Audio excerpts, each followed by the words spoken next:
Hi friends, Cass here. I hope you're all doing well.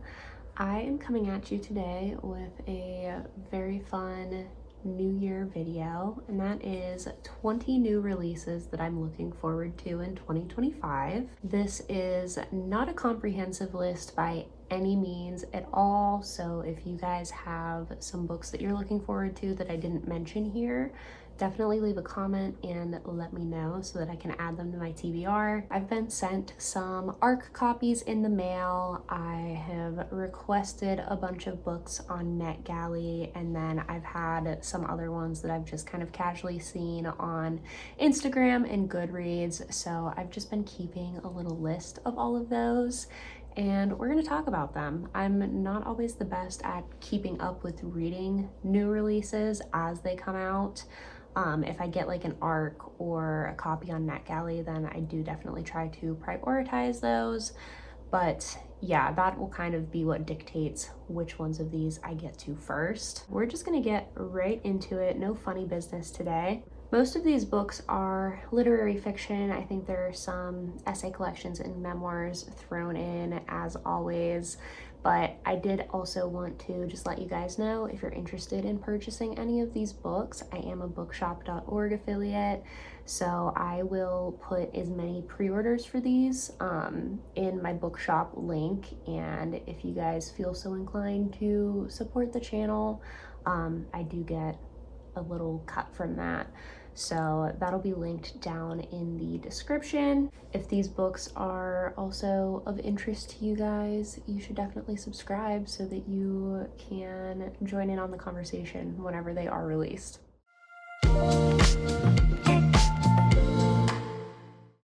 Okay, I am pre-filming this video, so I do believe that the 2 January books that I have on the list will already be released by the time that this is posted. The first one is Good Girl by Aria, Aber. This is releasing on January 14th from Hogarth.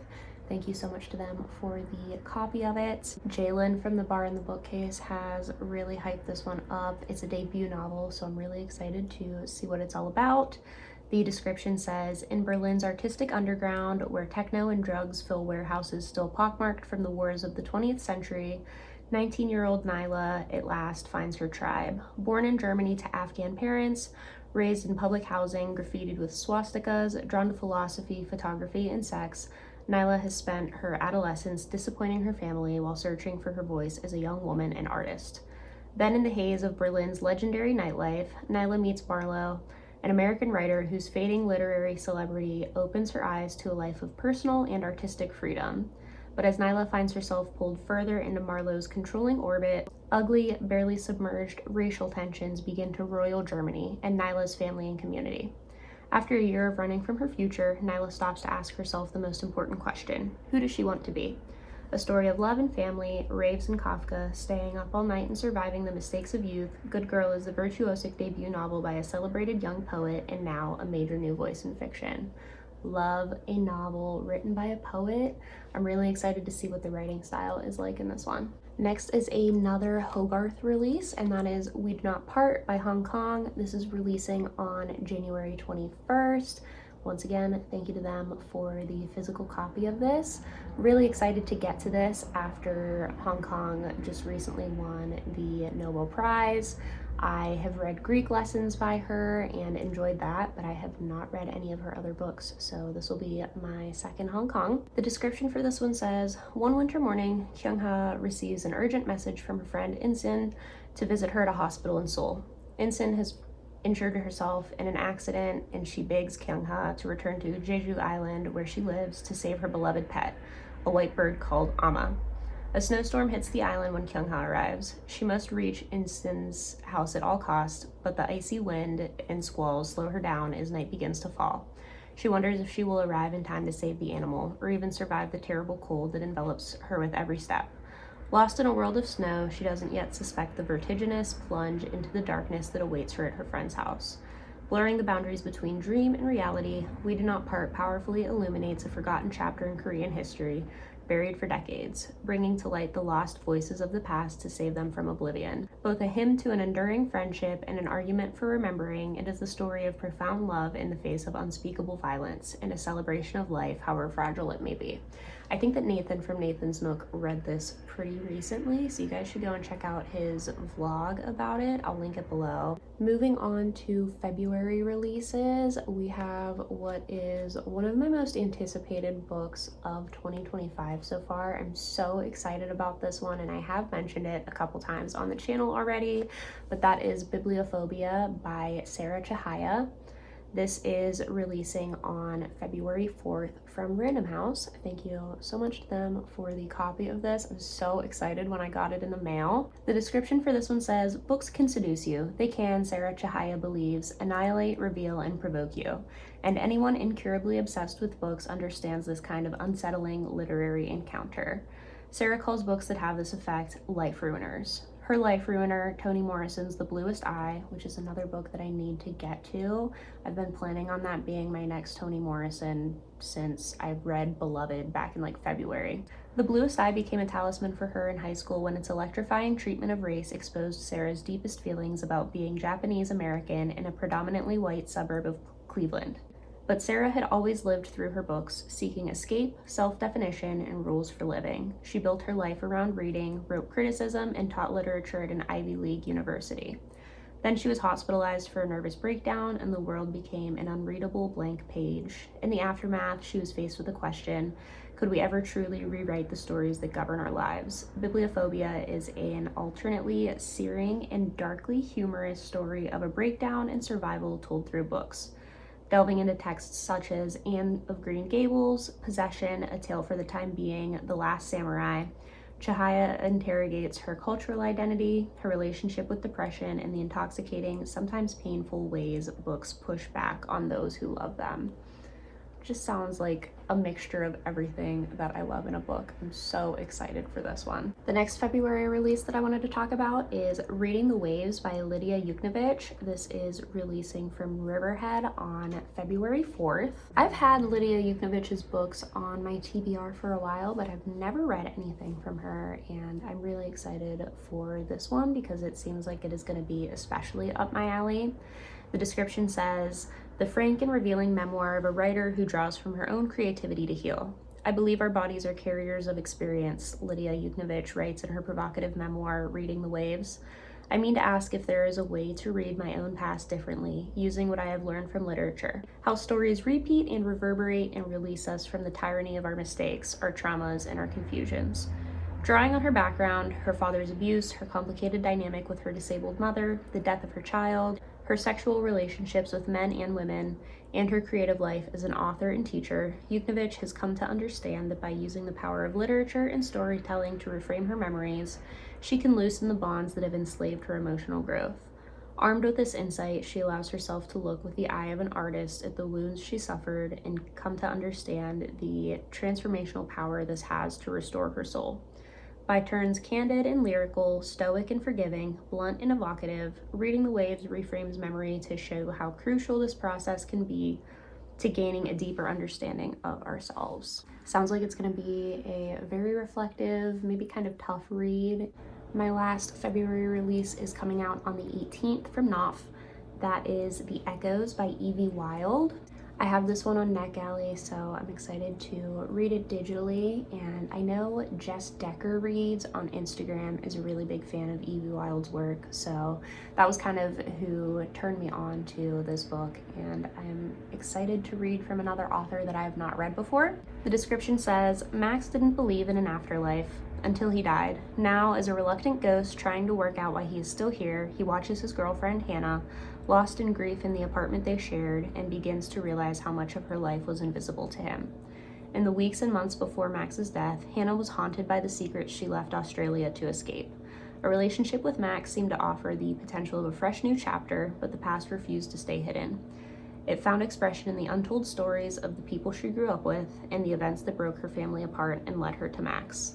Both a celebration and an autopsy of a relationship, and spanning multiple generations, The Echoes is a novel about love and grief, motherhood and sisterhood, secrets, and who has the right to reveal them. What of our past can be cast away and what is fixed forever, echoing down through the years. The like ghost story perspective is something that's a little bit different for me. I'm not sure how I'm gonna find that, but the rest of the description sounds so good. So yeah, we'll see how this one works out for me. Moving on to March, I think that this is the month with the most releases that I was able to find so far. So very exciting. We have another arc that I received in the mail, and that is Universality by Natasha Brown. This is releasing from Random House on March 4th. I was so excited whenever I got this in the mail. I was not expecting to receive it. I've seen so much about Natasha Brown's debut Assembly online. Haven't read it myself yet, but I was really excited to receive this because I am expecting it to be a banger. It's another one that sounds maybe a little bit different than what I normally read, but I'm very excited for it. The description says, late one night on a Yorkshire farm, in the midst of an illegal rave, a young man is nearly bludgeoned to death with a solid gold bar. An ambitious young journalist sets out to uncover the truth surrounding the attack, connecting the dots between an amoral banker landlord, an iconoclastic newspaper columnist, and a radical anarchist movement that has taken up residence on the farm. She solves the mystery, but her viral expose raises more questions than answers. Through a voyeuristic lens and with a simmering power, Universality focuses on words, what we say, how we say it, and what we really mean. A thrilling novel from one of the most acclaimed young novelists working today, Universality is a compelling, unsettling celebration of the spectacular, appalling force of language. It dares you to look away. Sounds very juicy, dealing with raves like Good Girl, like we talked about earlier. So that's kind of an interesting reoccurring theme there. Yeah, I feel like this is gonna be very dramatic and interesting. Next is a release from FSG, and that is Remember This by Anthony Giardina, that is coming out on March 4th. The description for this one says, even though Miranda Rando, a 40-year-old writer living in Brooklyn, is making breakthroughs in her biography of a powerful woman artist, she can't escape the all-commanding presence of her father, Henry. And now that he has written a slightly embarrassing and shockingly successful self-help book, the 70-year-old playwright is everywhere.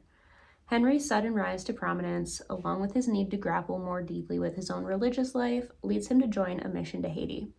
There he meets a young man eager to come to America, but his motivation to help becomes complicated by his disturbing attraction to the boy.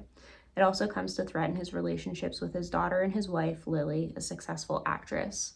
Miranda and Henry play out their separate dramas until the lives of the father and daughter become hopelessly intertwined. Miranda's drive to understand the mysterious artist she's profiling becomes a journey into the past, into the lost New York of the 1970s, a time whose social and political fervency will always be wrapped up with her own childhood. That journey, existing alongside Henry's need to test the boundaries of their relationship, leads her to a new awareness of how much artists will always withhold from their children and from the world.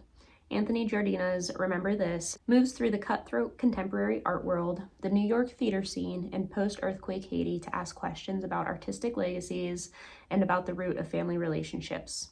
What secrets are necessary for us to keep? How much can we ask of each other? And what truths will remain forever hidden? Very interesting. I am kind of getting The Hypocrite by Joe Hamya vibes and Daughter by Claudia Day, just because both of those books and this one deal with like playwrights and novelists and like father-daughter relationships. I think that that's a very interesting dynamic that is like popping up more often than I would expect in some of my reads. So this sounds like it's gonna be also very dramatic, and I have never heard of this author until I came across this book on NetGalley, so this will be another one that's new to me. I am looking forward to it. Next up, we have one that I just received in the mail yesterday, and I am so intrigued by this. I had seen it around on, I think on Instagram, just kind of had like washed over me, and then I got it in the mail and read the description, and I was like, okay, this is very different, very experimental, and I am ready to buckle in and read it.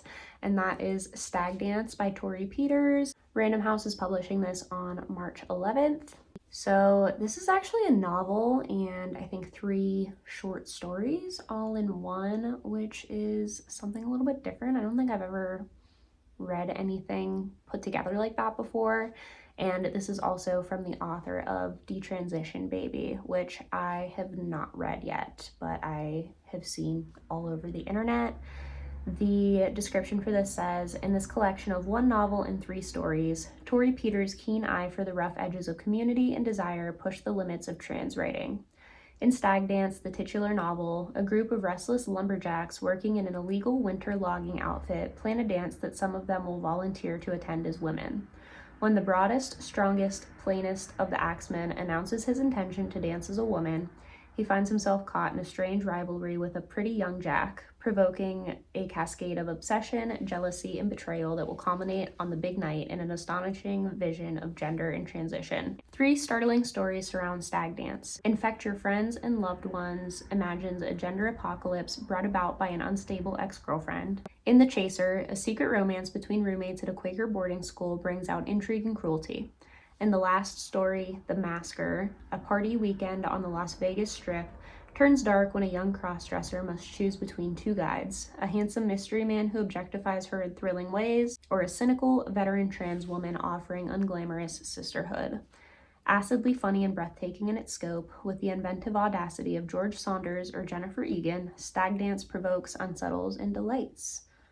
Yeah, I don't know. This one is kind of wild, and I am excited to get out of my comfort zone, especially with short stories. I am usually not one to read many short story collections, so I feel like having 3 stories surrounding a novel might make it a bit easier for me to get into the form. All right, next up we have a book that is from an author that I have read before and really enjoyed before, and it is just now being translated into English, and that is There Lives a Young Girl in Me Who Will Not Die by Tove Ditlevsen. This is releasing from FSG on March 11th. I absolutely loved the Copenhagen trilogy from this author, and this is actually a collection of poems, which I've been trying to incorporate a little bit more poetry into my life recently.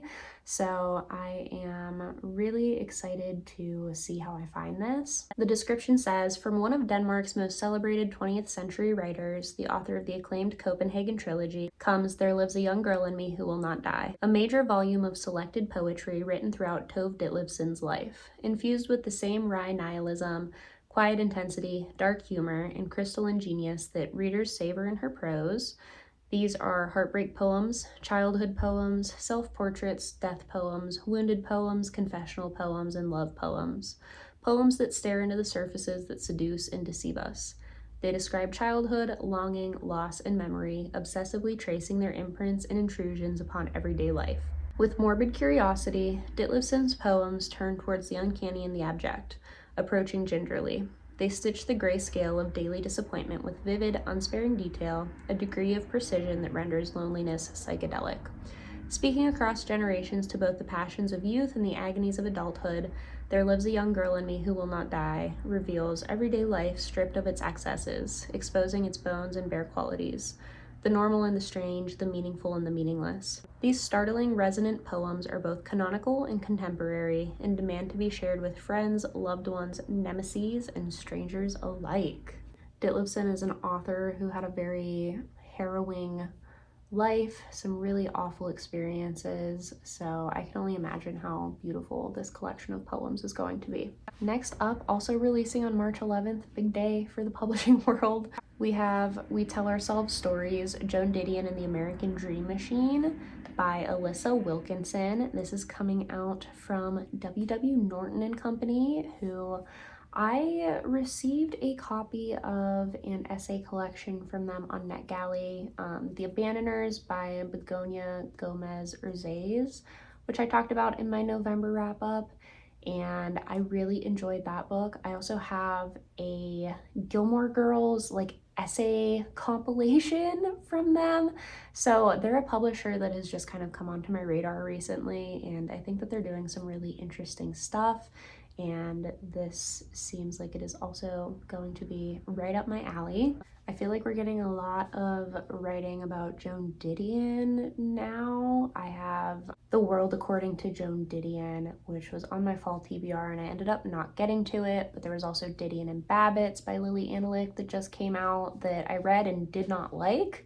So yeah, I'm curious to see other authors' take on Joan. The description says, Joan Didion opened the White Album with what would become one of the most iconic lines in American literature. We tell ourselves stories in order to live. Very iconic, very true. Today, this phrase is deployed inspirationally, printed on t-shirts and posters, used as a battle cry for artists and writers. In truth, Didion was describing something much less rosy, our human tendency to manufacture delusions that might ward away our anxieties when society seems to spin off its axis. Nowhere was this collective hallucination more effectively crafted than in Hollywood. In this riveting cultural biography, New York Times film critic Alissa Wilkinson examines Joan Didion's influence through the lens of American myth-making.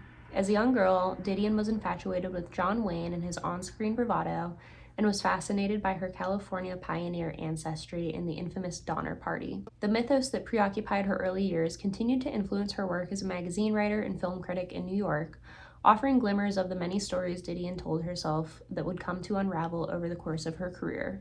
But out west, show business beckoned. We Tell Ourselves Stories eloquently traces Didion's journey from New York to her arrival in Hollywood as a screenwriter at the twilight of the old studio system. She spent much of her adult life deeply embroiled in the glitz and glamour of the Los Angeles elite, where she acutely observed and denounced how the nation's fears and dreams were sensationalized on screen. Meanwhile, she paid the bills writing movie scripts like A Star is Born, while her books propelled her to celestial heights of fame. Peering through a scrim of celluloid, Wilkinson incisively dissects the cinematic motifs and machinations that informed Didion's writing, and how her writing ultimately demonstrated Hollywood's addictive grasp on the American imagination. More than a portrait of a writer, We Tell Ourselves Stories shines a new light on a legacy whose impact will be felt for generations. I love that Joan Didion quote, and I really like the way that it is kind of explained in this description and in the book. So I'm excited to see Alissa Wilkinson's take on Didion's life. If I do get this on NetGalley, I feel like I'm gonna have to push off The World According to Joan Didion yet again, because I feel like that's just gonna be a lot of like Joan Didion biographical material. Next, we have a new release from Hogarth coming out on March 18th, and that is Hunchback by Saou Ichikawa. I remember seeing Hogarth post about this book on their Instagram like a couple months back whenever they first, I don't know, acquired it or announced it or whatever. I'm not really sure how that all works. It is a Japanese novel, and I feel like I usually love books that are translated from the Japanese. So the description for this says, born with a congenital muscle disorder, Shaka spends her days in a room in a care home outside Tokyo, relying on an electric wheelchair to get around and a ventilator to breathe. But if Shaka's physical life is limited, her quick, mischievous mind has no boundaries. She takes e-learning courses on her iPad, publishes explicit fantasies on websites, and anonymously troll tweets to see if anyone is paying attention. In another life, I'd like to work as a high-class prostitute. One day, she tweets into the void an offer of an enormous sum of money for a sperm donor. To Shaka's surprise, her new nurse accepts the dare, unleashing a series of events that will forever change Shaka's sense of herself as a woman in the world. Hunchback has shaken Japanese literary culture with its skillful depiction of the physical body and its unrepentant humor. Winner of the prestigious Akutagawa Prize, it's a feminist story about the dignity of an individual who insists on her right to make choices for herself, no matter the consequences. Formally creative and refreshingly unsentimental, hello! People be speeding up the street. Hunchback depicts the joy, anger, and desires of a woman demanding autonomy in a world that doesn't always grant it to people like her. Full of wit, bite, and heart, this unforgettable novel reminds us all of the full potential of our lives, regardless of the limitations we experience. Our final book for March is another book that is translated from the Japanese.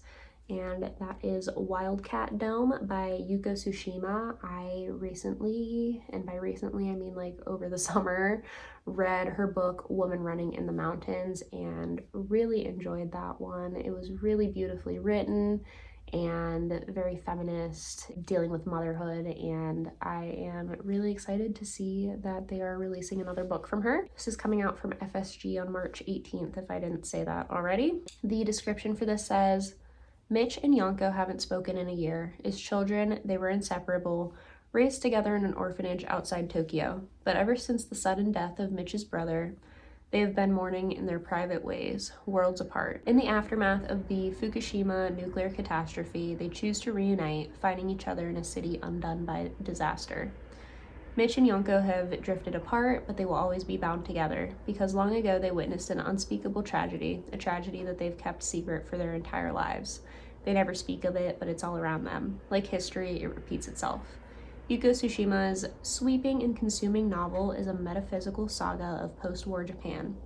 Wildcat Dome is a hugely ambitious exploration of denial, of the ways in which countries and their citizens avoid telling the truth, a tale of guilt, loss, and inevitable reckoning. I'm not sure when this book was first published. I know that the author did pass away in 2016, so I'm not sure like where this falls in her catalog, but it seems like it's going to be a little bit different from Woman Running in the Mountains. I also have a copy of her book Territory of Light, which is also very motherhood focused. So yeah, I'm curious to see what she does with this story. Moving on to April, we have one that I've been seeing a lot of hype for on Instagram recently. That is Audition by Katie Kitamura, and this is coming out from Riverhead on, I was gonna say October, that's not correct, April 8th. My request for this on NetGalley has been pending for a while, and I'm like just waiting to get the email to see whether or not they approve me for it. I've never read anything from this author. She's another one where like I've seen her books around. She's definitely on my radar, but I just have not picked anything up by her yet. The description for this one's really short. It says, one woman, the performance of a lifetime, or two, an exhilarating, destabilizing Mobius strip of a novel that asks whether we ever really know the people we love. Two people meet for lunch in a Manhattan restaurant. She's an accomplished actress in rehearsals for an upcoming premiere. He's attractive, troubling, young enough to be her son. Who is he to her, and who is she to him? In this compulsively readable, brilliantly constructed novel, two competing narratives unspool, rewriting our understanding of the roles we play every day. Partner, parent, creator, muse, and the truths every performance masks, especially from those who think they know us most intimately. Taut and hypnotic, Audition is Katie Kitamura at her virtuosic best. I think this is another one that Jalen is a really big fan of. So if you guys don't follow Jalen on Instagram, that's kind of where he posts the majority of his reviews now. You should definitely go and take a look at the books that he's talking about on there. Next is a nonfiction book that I stumbled upon on NetGalley, and it's one that's like a little bit different for me, I think. It's not like fully the kind of memoir essays that I usually read, but it sounds super interesting and super relevant to the world right now, and that is Searches by Vauhini Vara. Pantheon is publishing this on April 8th as well. The description says, when it was released to the public in November 2022, ChatGPT awakened the world to a secretive project, teaching AI-powered machines to write. Its creators had a sweeping ambition to build machines that could not only communicate, but could do all kinds of other activities better than humans ever could. But was this goal actually achievable? And if reached, would it lead to our liberation or our subjugation? Vauhini Vara, an award-winning tech journalist and editor, had long been grappling with these questions. In 2021, she asked a predecessor of ChatGPT to write about her sister's death, resulting in an essay that was both more moving and more disturbing than she could have imagined. It quickly went viral. I have not read that essay. I would be very interested to see what that is like. The experience, revealing both the power and the danger of corporate-owned technologies, forced Vara to interrogate how these technologies have influenced her understanding of herself and the world around her, from discovering online chat rooms as a preteen to using social media as the Wall Street Journal's first Facebook reporter, to asking ChatGPT for writing advice, while compelling her to add to the trove of human-created material exploited for corporations' financial gain. Interspersed throughout this investigation are her own Google searches, Amazon reviews, and other raw material of internet life, including the viral AI experiment that started it all. Searches illuminates how technological capitalism is both shaping and exploiting human existence, while proposing that by harnessing the collective creativity that makes humans unique, we might imagine a freer, more empowered relationship with our machines and ultimately with one another. I feel like I've been thinking a lot recently about like my relationship to, I guess more so like the internet and technology and stuff like that. And so I'm really interested in this like exploration of the self as it relates to the online world. Moving into May, we have 2 releases from FSG. The first one is Happiness Forever by Adelaide Faith. That is coming out on May 13th. This is an author, I don't know, is this a debut? It is a debut. That is why I have not heard of this author before. The description says, a complete refreshment and uplift of energy, a hilarious, beguiling first novel for the head and the heart. It's maybe 600 times a day, Sylvie says, and then she stops and the therapist tilts her head. That I think about you, Sylvie goes on. The word you said so quietly as to be barely audible. Sylvie is only happy when she is in therapy. This is because Sylvie is in love with her therapist. She thinks about her every second they're not together, roughly 167 hours and 10 minutes per week. In that room, Sylvie is able to talk about everything, her true pleasures, which include hitting a piñata so the candy falls out, and her thoughts about the false hope promised by 80s music, and what a dog's inner life is really like. She's aware she has an obsession, but whether it's a case of extreme transference, erotic transference, or a lost person's need to connect, Sylvie isn't sure. Beyond therapy, Sylvie has what she considers to be a small life, a job as a veterinary nurse, companionship from her tattooist friend via text, and her little brain-damaged dog, Curtains. Oh my god, Curtains. One day on the beach in her seaside town, she meets Chloe, who understands Sylvie completely. Chloe becomes her friend that day and for the rest of her life. When the therapist delivers some devastating news, Sylvie has to imagine new and lasting ways of coping that don't include being adopted by the therapist. Her world has begun to open up, inching beyond the pain, confusion, and fear that have confined her, and she must decide whether she's ready for a bravery of feeling.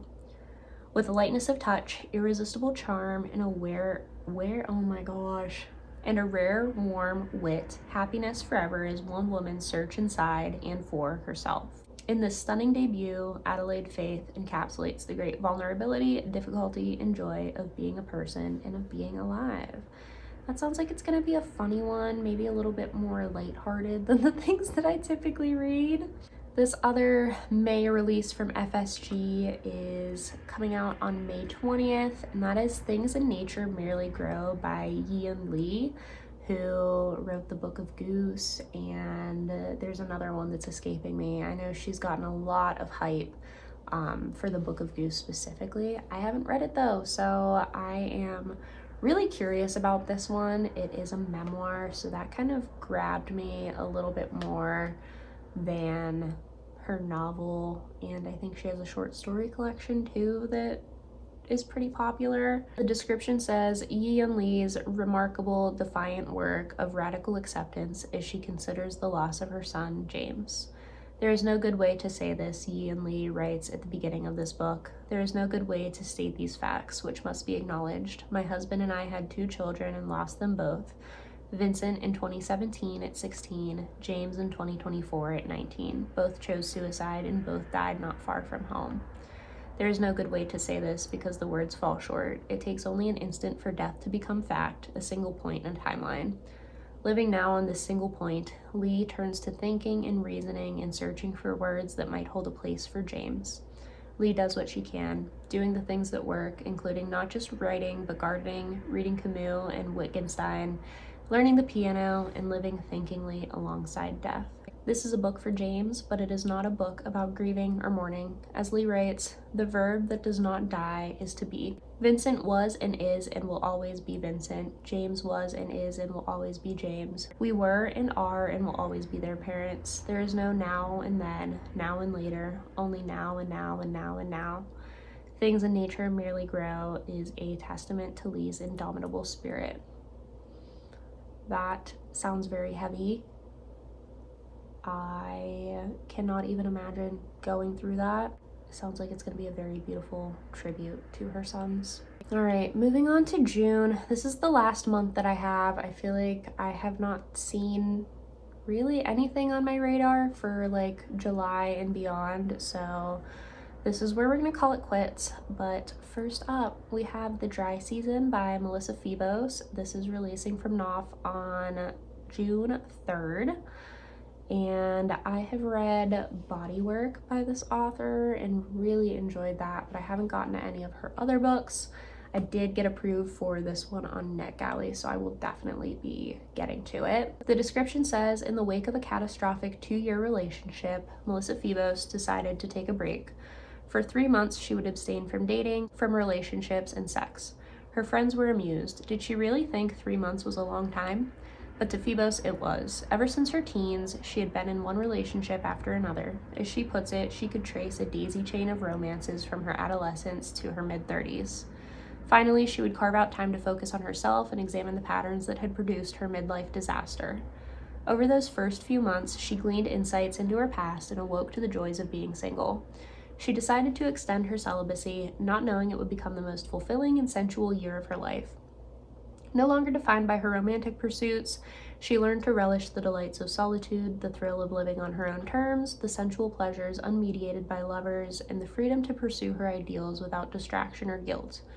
Bringing her own experiences into conversation with those of women throughout history, from Hildegard von Bingen, Virginia Woolf, and Octavia Butler to the Shakers and Sappho, Febos situates her story within a newfound lineage of role models who unapologetically pursued their ambitions and ideals.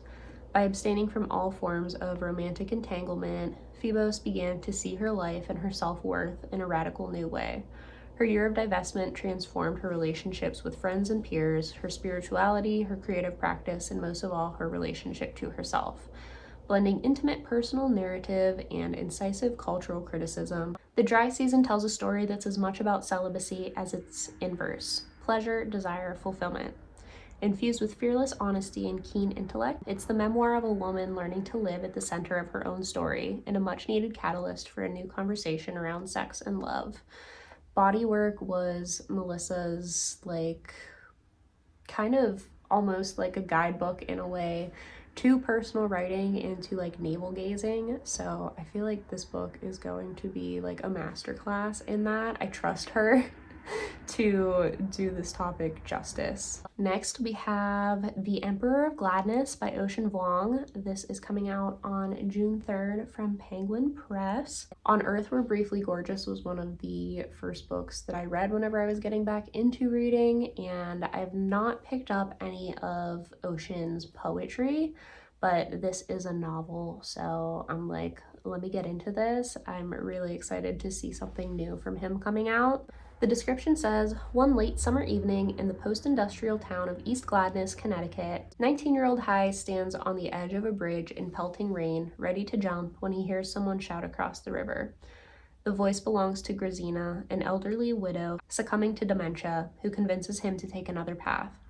Bereft and out of options, he quickly becomes her caretaker. Over the course of the year, the unlikely pair develops a life-altering bond, one built on empathy, spiritual reckoning, and heartbreak, with the power to alter High's relationship to himself, his family, and a community on the brink.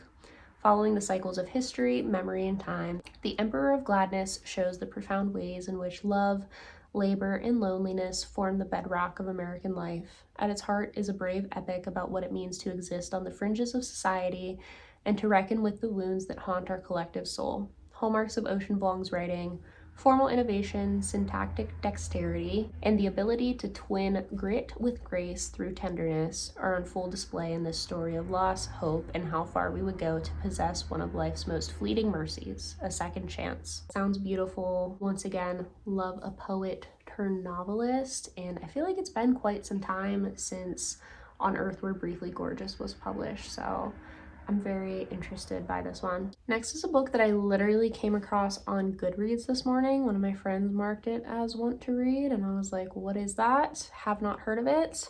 So I think that this was like a pretty recent announcement, and that is Clam Down, A Metamorphosis by Annalise Chen.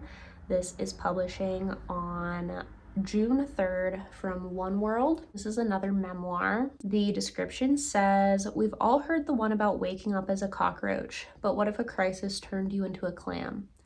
After the dissolution of her marriage, a writer is transformed into a clam via typo after her mother keeps texting her to clam down. The funny, if unhelpful command forces her to ask what it means to clam down during crises, to retreat, hide, close up, and stay silent. Idiomatically, we are said to clam up when we can't speak and to come out of our shell when we reemerge, transformed. In order to understand her path, the clam digs into examples of others who have also succumbed to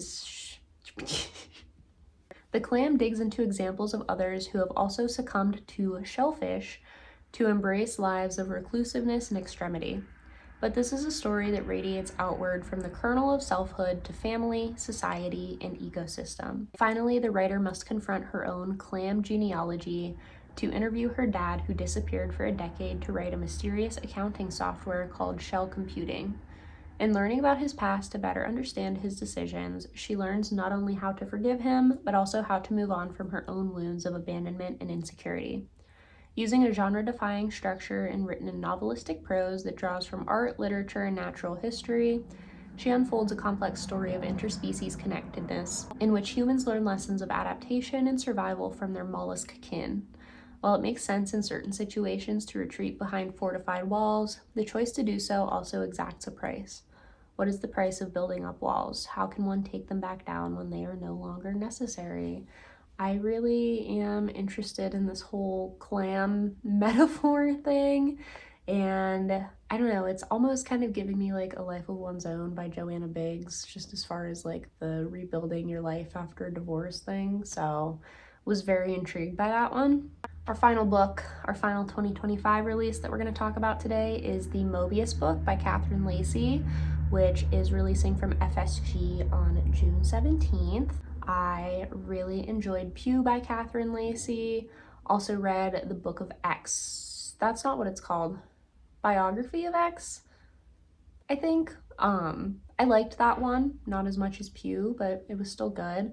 So she is an author that is definitely on my radar, and this is a memoir as well, so love that. The description says, adrift in the winter of 2021 after a sudden breakup and the ensuing depression, the novelist Catherine Lacey began cataloging the wreckage of her life and the beauty of her friendships, a practice that eventually propagated fiction both entirely imagined and strangely true. Betrayed by the mercurial partner she had trusted with a shared mortgage and suddenly catapulted into the unknown, Lacey's appetite vanished completely, a visceral reminder of the teenage emaciation that came when she stopped believing in God. Through relationships, travel, reading, and memories of her religious fanaticism, Lacey charts the contours of faith's absence and reemergence. Bending form, she and her characters recall a Gnostic experience with animals, close encounters with male anger, grief-driven lust, and the redemptive power of platonic love and narrative itself. A hybrid work across fiction and nonfiction with no beginning or ending, the Mobius book troubles the line between memory and fiction with an open-hearted defense of faith's inherent anger. I don't know that Catherine Lacey has written a memoir before this one, and it also just sounds so good. I just freaking love memoirs, so I feel like we're not going to go wrong with this one. All right, guys, thank you so much for tuning in here. I hope that I was able to put some new stuff on your guys' radar. Like I said at the beginning, if there's anything that I'm missing from this book that you think would be of interest to me, definitely let me know in the comments. I am trying to stay more up to date with like new releases and stuff like that. So kind of trying to like compile these lists and check out new stuff, you know? So yeah, thank you guys so much for tuning in, and I will see you in the next one. Bye!